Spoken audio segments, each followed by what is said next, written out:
Şuradaki haber var ya, bu haberi burada okutacaktık da o tam şöyle olmadı. Aynı haber şeyde, bu gazetede çıkan bu haber TRT'de çıkmış 1970'lerde, 80'lerde. Aynı haberi burada okutacaktık da bunu şey yapamadık.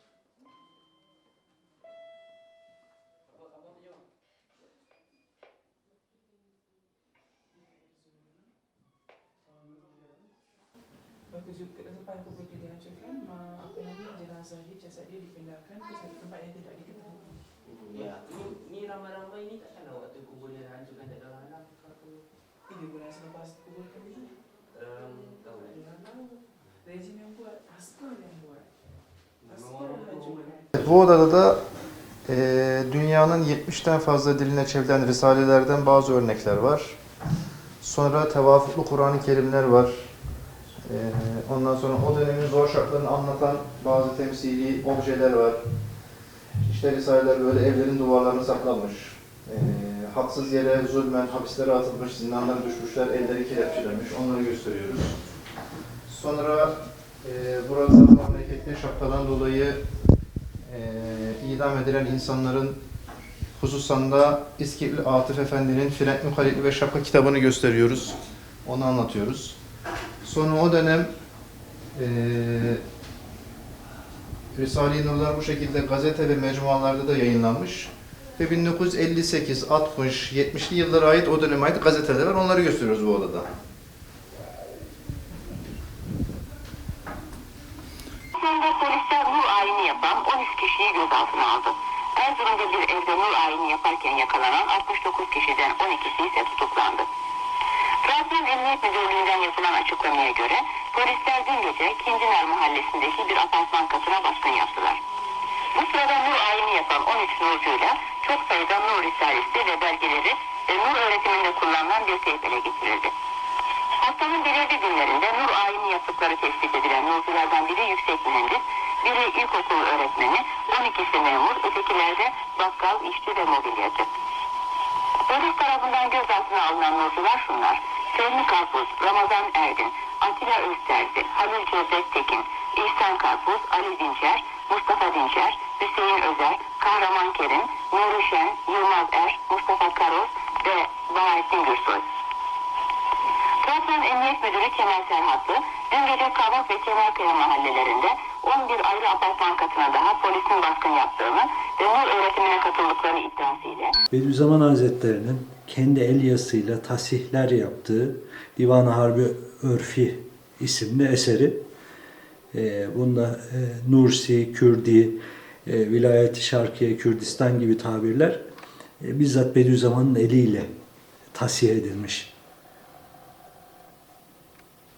Evet, burada 3 tane Kabe örtülerimiz var. Kabe'nin dış örtüleri. Sonra Ravza'nın ve Kabe'nin iç örtüleri var. Burada Kutsen Emanetler standımız var. Peygamber Efendimiz Aleyhisselam'ın kabrinin toprağı var. Muhtelif Kutsen Emanetler var. Kabe'nin kapı örtüsü var. Peygamber Efendimiz Aleyhisselatü Vesselam'ın sakalı şerifi var. Peygamberimizin kabrinin örtüsü var. Ve Peygamberimizin ayak izinin bir kopyası var. Böyle önce Kutsen Emanetlerimiz var. Ondan sonra Risale-i Nurlar'ın yaklaşık 100 senedir yazım tarihçesi, neşir tarihçesi, o günlerden bugünlere hangi aşamalardan, hangi şartlardan bugünlere gelmiş onu gösteriyoruz. Evvela öncelikle 20 sene, sadece 20 sene elle yazılmış. Sonra tekstil makinesiyle, fotokopiyle çoğaltılmaya başlanmış. Sonra kısmen daktiloyla yeni yazıya geçmiş. Sonra matbaalarda basılmış. Şimdi dijital ortamlara kadar girdi. Bu odada 550 tane kitap var. O döneme ait tekstil risaleler, el yazma risaleler, Bediüzzaman Hazretleri'nin kendi el yazıları, tasihleri var, duaları var, düzeltmeleri var. Basılan evraklar var. Ondan sonra muhtelif el yazmaları var. Eski Said dönemi eserleri var. Mahkeme müdafaları var. Sonra burada İşaret-ı İcaz eseri var. İlk defa basılan 1918'de. Sonra Divan-ı Harbi Örfi eserinin Üstad Bediüzzaman tasihli bir örneği var. Ve Bediüzzaman Hazretleri hayattayken basılan ciltli büyük eserler var. Bu odada da Üstad Bediüzzaman Hazretleri'nin kendi kişisel eşyalarından bazıları var. Bir kısmı da temsili yatak gibi bazı eşyalar var. Burada gömleği var, sarığı var, iç gömleği var, hırkası var, yeleği var. Kullandığı kişisel eşyalarından böyle bazı örnekler var. Sonra o döneme ait bazı kendi orijinal resimleri var, cenaze resimleri var. 1948'de Afyon Hapishanesi'ne götürülürken bir resim var. Bu odada da Bediüzzaman Hazretleri'nin bazı talebelerinden bazı eşyalar var. Örneğin Tahir-i Mutlu abimizin bazı eşyaları var. Burada Zübeyir abinin bazı eşyaları var. Burada Abdullah Yeğen abinin bazı eşyaları var. Burada da Said Özdemir abiyle Abdülkadir Batılı abinin bazı eşyaları var. Ve o döneme ait bazı yazılar, mektuplar, onlardan örnekler var. İşte burada da o ilk dönem, Cumhuriyet döneminde, CHP döneminde bütün dindarları biliyorsunuz zaten. Nevzat Balcı, Erzurumluyum. 60 senedir Ankara'dayız.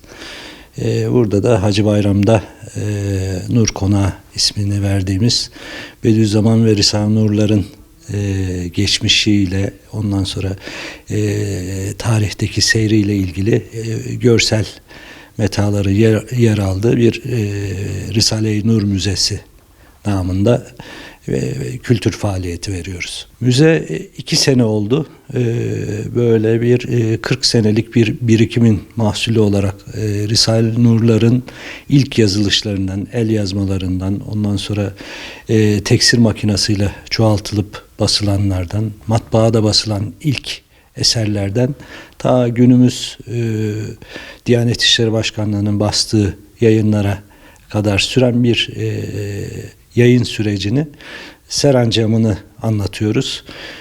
Çeşitli meşakkatlerle, büyük zorluklarla basılmış, gizli gizli bir dönemin baskılarıyla, ondan sonra harflerin eritildiği, Kur'an harflerinin yasak olduğu, Allah demenin bile yasaklandığı, ezanın Türkçe okutulduğu, dini faaliyetlerin tamamen durduğu bir dönemde Risale-i Nur Bediüzzaman Hazretleri'nin vasıtasıyla intişar etmiş ve bütün Türkiye'de bir yeniden irfan hareketini ilmi bir şekilde dinin hakikatlerinin ispatına dayalı bir şekilde neşrini sağlamış.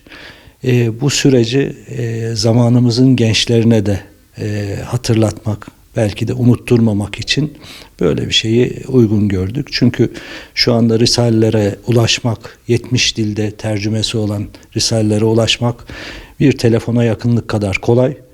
Ama bir dönemde bunların yazılması hapis, sürgün, dayak, işkence demekti. Günümüz insanının da bu hakikatleri hatırlayarak bu kitaplara sahip çıkması gayesiyle burayı sergi haline getirdik. Müzemiz öncelikle ücretsiz. Sabah saat 10'dan akşam 6'ya kadar haftanın 7 günü açık. Sadece Perşembe günleri sadece bayanlara tahsis edilmiş durumda.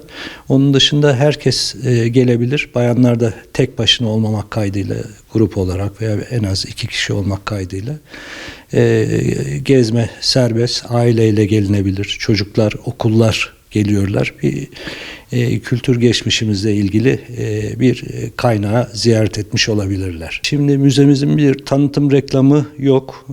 İnsanlar duydukça geliyorlar ama bir devre mührünü vurmuş, dinsizlik cereyanına karşı tek başına çıkmış ve yazdığı eserlerle bugün dünya Müslümanlarına bile yön veren Bediüzzaman Hazretleri'nin en azından çileli hayatının geçirdiği safhaları hakkında 3 boyutlu bir bilgi alınabilir. Bugünlerin rahat havasından o günlerin ızdıraplı günlerine bir bakış sağlayabilir, bir tarih tünelinden geçiş olabilir diye düşünüyoruz. Gelen misafirlerimize elimizden geldiği kadar o dönemle, kitapların yazılış seyriyle, ondan sonra neşir seyriyle ilgili malumatlar veriyoruz.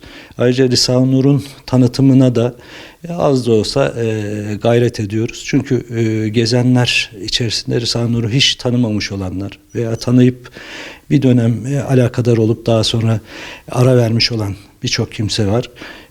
Burası bir cemaat veya bir taassubi bir şey de olmadığı için herkese açık, herkesin istifade edeceği, bütün ehli imanın istifade edeceği bir kültür yeri olarak faaliyet gösteriyoruz. Son olarak şunu da eklemek istiyorum. Bediüzzaman Hazretleri'nin ve Risale-i Nur'ların aslında bir tanıtıma ihtiyacı yok. Ama bu eserleri okuyan ve istifade eden bizler için bir vefa borcu olarak zamanın ve İslam'ın çilesini çekmiş Bediüzzaman Hazretleri'nin ve bu çilekeş talebelerinin hatıralarını en azından günümüz insanına aktarmak niyetiyle bu müze fikrimiz doğdu. Bunu da ayrıca belirtmek istiyorum.